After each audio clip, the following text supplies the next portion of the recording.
آج کے اس پرفتن دور میں ایک سوال جو ہر ذہن میں ضرور آتا ہے وہ ہے کہ مرشد کی کیا ضرورت ہے۔ اس حوالے سے ملفوظات مہریہ میں ملفوظ نمبر 129 کے حوالے سے ایک اقتباس پیش خدمت ہے۔ مامور من رسول مجدد دین و ملت امام المسلمین پیر سید مہر علی شاہ گیلانی رحمۃ اللہ علیہ ارشاد فرماتے ہیں کہ یہ ٹھیک ہے کہ پاکیزہ علوم کے حصول کے لیے عقل کا ہونا ضروری ہے، لیکن یہ بھی حقیقت ہے کہ عقل کے ساتھ وساوس اور اوہام باطلہ دامن گیر ہوتے ہیں، اور ان سے صرف وہی لوگ محفوظ ہیں جو مخصوصان ایزدی یا ارباب وحی و رسالت ہیں۔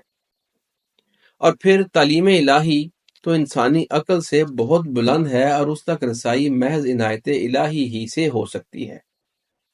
اور اسی مقصد کے لیے انبیاء علیہم السلام دنیا پر مبعوث ہوئے۔ انسانی عقل تو دنیاوی مسائل حل کرنے میں بھی عاجز ہوتی، چہ جائے کہ وہ منازل روحانی بغیر تائید غیبی کے طے کر سکے۔ جیسے دنیا میں سورج تو موجود ہے مگر اس کی روشنی میں جلانے کی قوت اسی وقت آتی ہے جب وہ آتشی شیشے میں سے گزرے،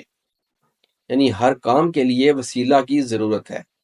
اگر کسی نے کوئی ادنا سا کام بھی سیکھنا ہو تو اسے کسی کی شاگردی کرنا پڑتی ہے۔ پھر خدا دانی اور حق شناسی کے لیے تو بطریق اولا ایسے معلمین کے آگے زانوئے ادب طے کرنا ہوتا ہے جن کے نفوس قدسیہ کسی دلائل نظریہ کے محتاج نہیں ہوتے،